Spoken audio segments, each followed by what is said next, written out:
जय हिंद साथियों, एलकेबी न्यूज देख रहे हैं आप और मैं आप सबके साथ परवेज पवार। अभी देश भर में समाजवादी पार्टी और राष्ट्रीय लोकदल गठबंधन के टूटने की चर्चाएं तेजी से चल रही हैं।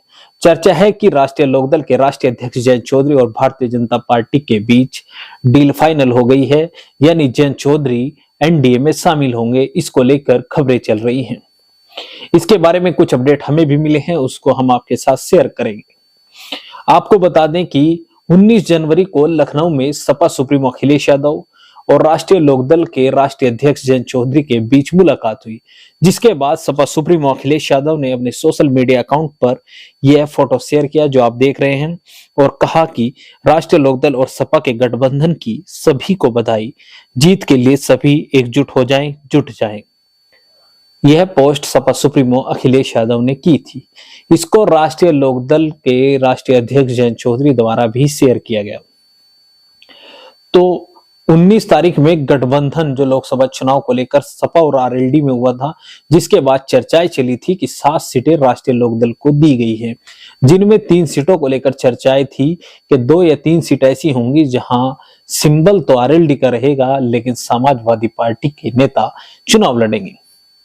उनमें कैराना और मुजफ्फरनगर को लेकर सर्वाधिक चर्चा थी। राष्ट्रीय लोकदल के सूत्रों की माने तो मुजफ्फरनगर लोकसभा सीट पर सपा नेता को लड़ाने के लिए जयंत चौधरी किसी भी तरह से सहमत नहीं थे। हालांकि जो हमारे राष्ट्रीय लोकदल से जुड़े सूत्र हैं, उन्होंने बताया कि कैराना पर सहमति बन गई है। लेकिन अब चर्चाएं हैं कि भारतीय जनता पार्टी और राष्ट्रीय लोकदल के बीच गठबंधन हो गया। कुछ चैनलों पर इस तरह की भी खबर दिखाई जा रही है कि सपा को छोड़कर राष्ट्रीय लोकदल अब भाजपा के साथ रहेगी और राष्ट्रीय लोकदल का विलय भारतीय जनता पार्टी में हो जाएगा और 4 सीटों पर जयंत चौधरी के मनपसंद उम्मीदवार चुनाव लड़ेंगे, जिनमें सीट बताई जा रही है बागपत, कैराना और अमरोहा, इसके अलावा मथुरा, जहां से जयंत चौधरी सांसद रहे हैं। तो इन सीटों को लेकर चर्चाएं हैं, लेकिन इनमें विवादित मुजफ्फरनगर संसदीय क्षेत्र इस सूची में भी नहीं है जो सोशल मीडिया पर वायरल हो रही है या कुछ चैनल इसको दिखा रहे हैं। इसमें मुजफ्फरनगर का जिक्र नहीं है। तो सपा से भी मुजफ्फरनगर को लेकर ही राड बताई जा रही है कि मुजफ्फरनगर संसदीय क्षेत्र को लेकर ही सपा और आरएलडी में विवाद है। तो क्या जयंत चौधरी भारतीय जनता पार्टी के साथ जाएंगे? यह सवाल सभी के मन में है। जो राजनीति में दिलचस्पी रखते हैं, देश के किसी भी हिस्से में है, प्रदेश के किसी भी हिस्से में है, उसका इस बात को जानने में रुचि है कि क्या जयंत चौधरी अखिलेश यादव का साथ छोड़ेंगे, क्योंकि यह साथ कोई नया नहीं है। 2019 का लोकसभा चुनाव भी दोनों दल मिलकर चुनाव लड़े थे। 2022 के विधानसभा चुनाव में भी दोनों दल मिलकर चुनाव लड़े थे। तो क्या अखिलेश यादव को एक और झटका लगेगा? यह बड़ी खबर थी। इस पर जानकारी के लिए हमने राष्ट्रीय लोकदल युवा के राष्ट्रीय अध्यक्ष चंदन चौहान से संपर्क किया।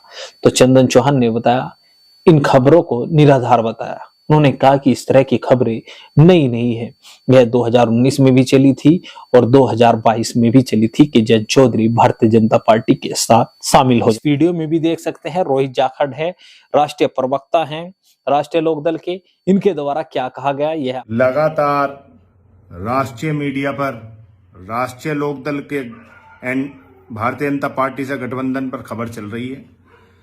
ऐसी खबरें पूरी तरह बेबुनियाद हैं।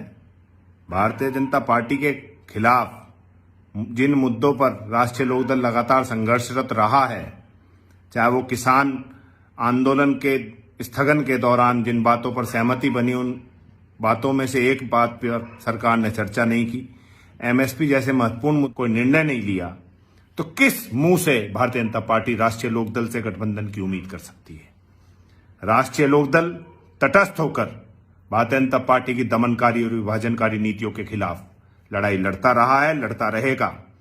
और जो 7-8 सीटों पर इंडिया गठबंधन में तय हुई हैं, सभी सीटों पर राष्ट्रीय लोकदल का कार्यकर्ता चुनाव लड़ेगा और निश्चित ही मुद्दों पर चुनाव केंद्रित होगा। तो आपने सुना राष्ट्रीय लोकदल के राष्ट्रीय प्रवक्ता रोहित जाखड़ को। आगे भी इस गठबंधन संबंधित उत्तर प्रदेश में जो भी अपडेट होगी वो हम आपको देंगे। इसके लिए अगर आपने अभी तक हमारा चैनल सब्सक्राइब नहीं किया तो चैनल को सब्सक्राइब कर ले। वीडियो फेसबुक पेज पर देख रहे हैं तो हमारा फेसबुक पेज भी फॉलो करें। जय हिंद साथियों।